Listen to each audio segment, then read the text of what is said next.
मैं सिर्फ 10 साल का था जब मेरे पिता की एक सड़क हादसे में मौत हो गई थी और वो मुझे और मेरी माँ को अकेले छोड़कर मर गए।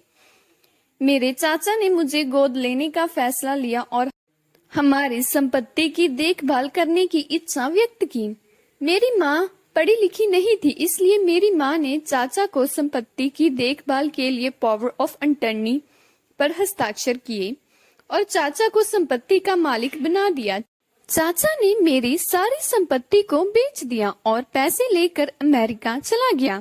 चाचा का एक लड़का और एक लड़की थी। चाचा 15 साल तक अमेरिका में रहे, बहुत पैसे कमाए। उन्होंने एक बड़ी जमीन खरीदी और उस पर एक शानदार कंपनी का निर्माण किया। चाचा ने अपनी कंपनी को एक अंतर्राष्ट्रीय कार बेचने वाली कंपनी बना दिया। 15 साल बाद जब मैं जो जवान हो गया तो उसके पास गया और अपने चाचा से अपने पिता के कुछ पैसे मांगे। चाचा ने कहा, मेरे पास तुम्हारे लिए कुछ नहीं है। उन्होंने मुझे यह कहते हुए ऑफिस से बाहर निकाल दिया, तुम इस जगह में फिर से मत आना। मैं टूटे दिल के साथ अपनी माँ के पास लौट आया। मैं और मेरी माँ बहुत परेशान रहने लगे। दूसरी तरफ चाचा ने अपने परिवार को अमेरिका बुला लिया। जिस दिन चाचा का परिवार अमेरिका आने वाला था तो चाचा उन्हें लेने के लिए खुद एयरपोर्ट गए। चाचा अपनी पत्नी और बच्चों को एयरपोर्ट से लेने के लिए अपनी सबसे महंगी कार लेकर गए। चाचा बहुत खुश थे क्योंकि वो अपनी बीवी बच्चों से बहुत दिनों के बाद मिल रहे थे।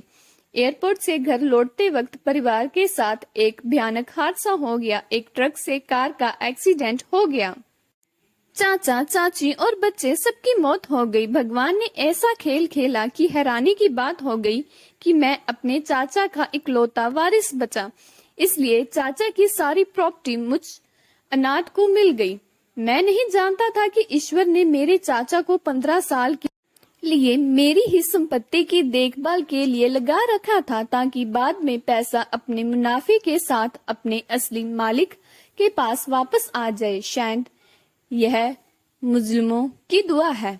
दोस्तों, उम्मीद करती हूँ आपको हमारी कहानी पसंद आई होगी। कहानी पसंद आई है तो वीडियो को लाइक करें, चैनल पर नए हैं तो चैनल को सब्सक्राइब करें और हाँ, नोटिफिकेशन बेल को जरूर दबाएं ताकि अगली अपडेट सबसे पहले आपको मिले। और अगर आप भी अपने जीवन की कहानी शेयर करना चाहते हो तो आप मुझे मेरे इंस्टाग्राम और फेसबुक अकाउंट पर फॉलो करके अपने कहानी शेयर कर सकते हैं।